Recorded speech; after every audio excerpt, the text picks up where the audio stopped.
Behold, the Lord Norton Stradivarius, widely considered to be the last violin ever made by the great Antonio Stradivari, who died in 1737.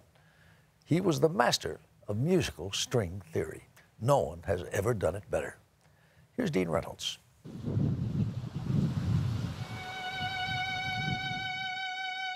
Listen to the violin.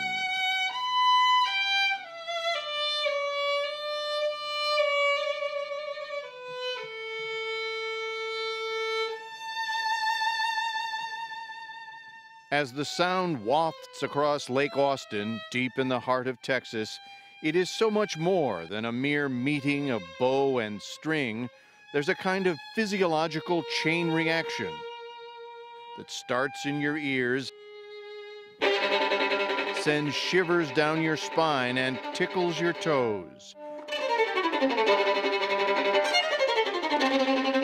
Especially when it is the work of master musician and concert violinist Anne Akiko Meyers.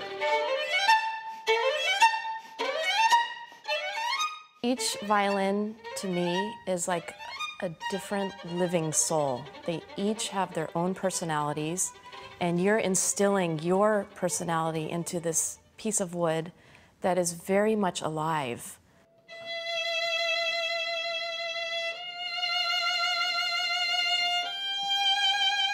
And this isn't just any violin.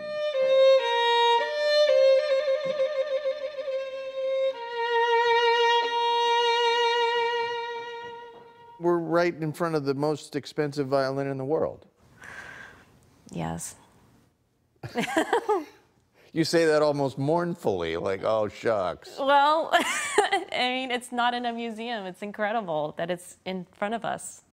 This is a $16 million Del Gesù, an instrument made in 1741 by a man named Guarneri Del Gesù in the small Italian town of Cremona. He was a luthier. That's what they call someone who works on stringed instruments. But he wasn't the only luthier in Cremona.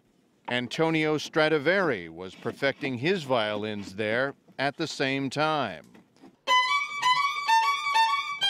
Meyers has a Stradivarius, too, made in 1730 and once belonging to the King of Spain. So you're feeling vibes from 300 years ago? Absolutely. Absolutely. 273 to be exact.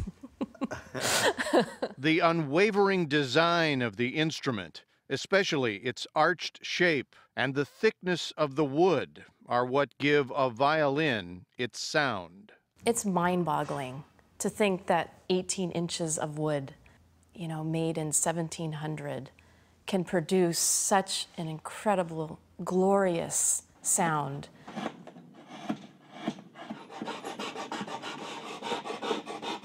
How long does it take you to turn out a violin? About 80 hours, maybe 100. Michael Darnton's violins are brand new, built in his shop in Chicago's Loop. Violin making, he says, still follows the 18th century master plan. This is the form that Stradivari made violins on. This is the form that I make violins on. Stefan Hirsch is Darnton's partner. They're just incredibly efficient little amplifiers. And this, a little box like this, as light as it is, and I mean, it really doesn't weigh much at all, it can fill the 3,000-seat hall with sound, and everybody in the room can hear it. They all have been modified for modern use. Really? Yes.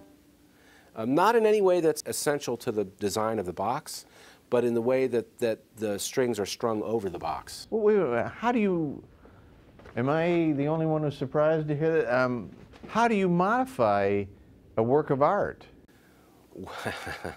Very carefully. The funny thing, though, is that while the Del Gesù and Stradivarius violins are still considered the best ever made, a recent test of blindfolded violinists found they had a hard time distinguishing old from new.